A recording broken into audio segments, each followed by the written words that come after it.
Hi friends, KGK ಸ್ಟುಡಿಯೋಗೆ ನಿಮ್ಮೆಲ್ಲರೂ ಸ್ವಾಗತ. ನೋಡಿ, ಇವತ್ತು ನಾವು ಬಂದಿದ್ದೀವಿ. ನಮ್ಮ ಫ್ರೆಂಡ್ ಒಬ್ಬರು. ಸರ್, ನಿಮ್ಮ ಹೆಸರು? ಪ್ರಭು ಅಂತ. ನಮ್ಮ ವೀಕ್ಷಕರು ತಿಳಿಸ್ಕೊಡಿ ನಿಮ್ಮ ಹೆಸರು ಮತ್ತು ನಿಮ್ಮ ಯಾವ ಊರು, ನೀವು ಇಲ್ಲಿ ಏನು ಕೆಲಸ ಮಾಡ್ತಿದ್ದೀರಾ, ಕೋಚಿಂಗ್ ಬಂದಿದ್ದೀರಾ, ಏನು ಅಂತ ತಿಳಿಸ್ಕೊಡಿ ಸರ್. ನಮ್ಮ ಹೆಸರು ಪ್ರಭು ಗಿರಾರ್ ಅಂತ. ನಮ್ದು ಹುಬ್ಳಿ ಅಂತಲ್ಲಿ ಒಂದು ಹಳ್ಳಿ. ಹುಬ್ಳಿ ಹಳ್ಳಿ ಕಡೆ ಬಂದಿದ್ದೀರಾ? ಹಳ್ಳಿಯಿಂದ ಬಂದಿದ್ದೀವಿ. ಹಳ್ಳಿ ಯಾವ ಹುಬ್ಳಿ? ಹುಬ್ಳಿ ಹತ್ರ ಕಿರೇಸೂರು ಅಂತ. ಹೊಸೂರು ಅಂತ? ಕೆರೆಸೂರು ಅಂತನಾ? ಓಕೆ. ಇಲ್ಲಿ ಬಂದಿರೋ ಉದ್ದೇಶ ಏನು ಬೆಂಗಳೂರಿಗೆ ನೀವು? ಜಾಬ್ಗೋಸ್ಕರ. ಈಗ ಕೋಚಿಂಗ್ ಮಾಡ್ತಿದ್ರೆ ಜಾಬ್ ಹುಡುಕ್ತಾ ಇದ್ದೀರಾ? ಏನು ಎಜುಕೇಶನ್ ಮಾಡಿರೋದು? ಬಿ ಕಾಮ್ ಮಾಡಿಬಿಟ್ಟು ಇಲ್ಲಿ ಜಾಬ್ ಹುಡ್ಕೊಂಡು ಬಂದಿದ್ದೀರಾ? ಜಾಬ್ ಸಿಗ್ತಾ ಈಗ? ಹುಡುಕ್ತಾ ಇದ್ದೀರಾ? ಇಂಟರ್ವ್ಯೂ ಎಷ್ಟು ಅಟೆಂಡ್ ಮಾಡಿದ್ದೀರಾ? ಎರಡು ಇಂಟರ್ವ್ಯೂ ಹೋಗಿದ್ದೀರಾ. ಏನಂದ್ರು ನಿಮ್ಮ ಒಪಿನಿಯನ್ ಇಂಟರ್ವ್ಯೂಲ್ಲಿ? ಏನಿಲ್ಲ, ಅದೇ ಎಕ್ಸ್ಪೀರಿಯನ್ಸ್ ಕೇಳ್ತಾರೆ, ಬಿಟ್ರೆ ಫೋನ್ ಮಾಡ್ತೇನೆ ಅಂತ ಅಂತಾರೆ. ಅದನ್ನ ಬಿಟ್ರೆ ಮತ್ತೇನಿಲ್ಲ, ಬೇರೆ ಏನಿಲ್ಲ. ನಾಲೆಜ್ಗೆಲ್ಲ ಇಲ್ಲಿ ಪೇಮೆಂಟ್ ಎಲ್ಲ ಕಮ್ಮಿ ಅನಿಸ್ತದೆ. ಓಕೆ. ಸ್ಯಾಲ್ರಿ ಎಕ್ಸ್ಪೀರಿಯನ್ಸ್ ಎಲ್ಲ ಏನಾರ ಕೇಳಿದ್ರೆ ನಿಮಗೆ? ಏನಿಲ್ಲ, ಏನು ಕೇಳಿಲ್ಲ. ಕೆಲಸದ ಎಕ್ಸ್ಪೀರಿಯನ್ಸ್ ಕೇಳಿದ್ರು, ಬಟ್ ಹೇಳಿದ್ರೆ ಇಲ್ಲಿ ಬೆಂಗಳೂರು ಸಿಚುವೇಶನ್ ಏನಿತ್ತಲ್ಲ ಅದ್ರ ಬಗ್ಗೆ ಅವ್ರು ಹೇಳ್ತಾರೆ ಅಷ್ಟೇ. ಅಲ್ಲಿ ನಿಮ್ಮ ಅಪ್ಪ ಅಮ್ಮ ಏನು ಮಾಡ್ತಾರೆ? ಅವರು ಒಕ್ಕಲ್ತನ ಮಾಡ್ತಾರೆ. ವ್ಯವಸಾಯ ಮಾಡ್ತಾರೆ. ಬಟ್ ಇಲ್ಲಿ ಬೆಂಗಳೂರಲ್ಲಿ ಎಷ್ಟು ತಿಂಗಳಾಗಿ ಬಂದ್ರಿ? 6 ತಿಂಗಳು. 6 ತಿಂಗಳು 1 ವರ್ಷ ಆಯ್ತು. 6 ತಿಂಗಳು ಇನ್ನೂ ಜಾಬ್ ಸಿಕ್ಕಿಲ್ಲ ನಿಮಗೆ? ಬಟ್ ಏನಾದರೂ ನೋಡ್ಕೊಳ್ಳಿ ಸರ್ ಬೇಗ, ಇಲ್ಲಾಂದ್ರೆ ಈಗ 6 ತಿಂಗಳಿಂದ ನೋಡಿ PGಗೆ ಅದಕ್ಕೆ ಇಷ್ಟು ಅಮೌಂಟ್ ಕಟ್ತಾನೆ ಇರ್ಬೇಕು. ಹೌದು, ಹೋಗ್ತಾನೆ ಇರುತ್ತೆ. ಅದನ್ನು ಕೂಡ ನಿಮ್ಮ ಎಕ್ಸ್ಪೀರಿಯನ್ಸ್ ನಮ್ಮ ವೀಕ್ಷಕರಿಗೂ ಸ್ವಲ್ಪ ಹೇಳಿ ಏನು ಜಾಬ್ ಹುಡುಕ್ತಾ ಇದ್ದೀರಾ?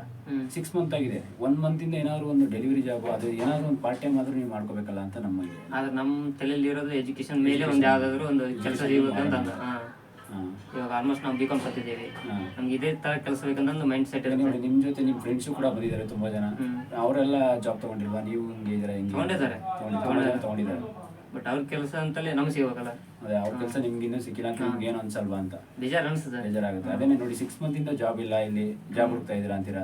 ಅದೇ ಈಗ ನೋಡಿ, ಇಲ್ಲಿ ಊಟಕ್ಕೆ ಆಗಲಿ ಇನ್ನೊಂದೇ ಆಗಲಿ ಖರ್ಚು, PGಲೆಲ್ಲ ಹಾಸ್ಟೆಲ್ ಖರ್ಚಾಗಲಿ, ಈಗ ನಿಮ್ಗೆ ಹೊರಗಡೆ ಏನಾದರೂ ಹ್ಯಾಬಿಟ್ಸ್ ಇದ್ರೆ ಅದು ಖರ್ಚಾಗಲಿ, ಎಲ್ಲ ಒಂಥರ ಇದಾಗುತ್ತಲ್ಲ ನಿಮಗೆ ಅಂತ. ಕಷ್ಟ ಆಗಲ್ವಾ ಅಂತ? ಊರಲ್ಲಿರೋ ಸಿಚುವೇಶನ್ ಅಲ್ಲಿ ನೋಡಿದ್ರೆ ಊರು ಬಿಟ್ಟು ಬರಲೇಬೇಕು, ದುಡಿಲೇಬೇಕು. ಊರು ಬಿಟ್ಟು ಹುಬ್ಳಿಯಿಂದ ಇಲ್ಲಿ ಗಂಟೆ ಬಂದಿದ್ದಾರೆ, ಎಷ್ಟೋ ಕಿಲೋಮೀಟರ್ ಇದೆ ಅಲ್ಲಿಂದ ಇಲ್ಲಿಗೆ ಬೆಂಗಳೂರಿಗೆ. ನೋಡಿ, ಈಗ ಬೆಂಗಳೂರು ವೆದರ್ ನೋಡಿ, ಬಿಸಿಲು ಏನೋ ಬೆಂಗಳೂರು ರಾಜಸ್ಥಾನ ಹೋಗಿದೆ. ಅದ್ರ ಬಗ್ಗೆ ನೀವು ವೆದರ್ ಬಗ್ಗೆ ಏನು ಹೇಳ್ತೀರಾ? ನೋಡಿ, ನಿಮ್ಮ ಇಷ್ಟ. ಏನಿಲ್ಲ, ಅದ್ರ ಬಗ್ಗೆ ಅಡ್ಜಸ್ಟ್ ಮಾಡ್ಕೊಂಡು ಹೋಗ್ಬೇಕಷ್ಟ. ಅದೇ ಅಡ್ಜಸ್ಟ್ ಮಾಡ್ಕೊಂಡು ಹೋಗ್ಬೇಕು, ಏನು ಮಾಡೋಕ್ಕಾಗಲ್ಲ. ನೋಡಿ, ಅದು ಕೂಡ ಈಗ ನೆಕ್ಸ್ಟ್ ಈಗ ಮಳೆಗಾಲ ಬೇರೆ ಸ್ಟಾರ್ಟ್ ಆಗುತ್ತೆ. ಮಳೆಲ್ಲ ನೀವು ಜಾಬ್ ಹಿಡ್ಕೊಂಡು ಮಳೆಲೆಲ್ಲ ನೆನ್ಕೊಂಡು ಹೋಗ್ಬೇಕಾಗುತ್ತೆ. ಅದೇ ನೀವು ಇಂಟರ್ವ್ಯೂ ಹೋಗ್ತಿರಲ್ಲ, ಅವಾಗೆಲ್ಲ ಇನ್ನೇನು ಮಾಡೋಕ್ಕಾಗಲ್ಲ. ಮಳೆ ಬಂತು ಅಂದ್ಬಿಟ್ಟು ಮನೇಲೆ ಕೂತ್ಕೊಳ್ಳೋಕ್ಕಾಗಲ್ಲ. ಎಲ್ಲ ನೆನ್ಕೊಂಡಾಗ ಕಷ್ಟಪಟ್ಟಾಗಲೇ ಏನಾದರೂ ಸಕ್ಸಸ್ ಆಗೋದು.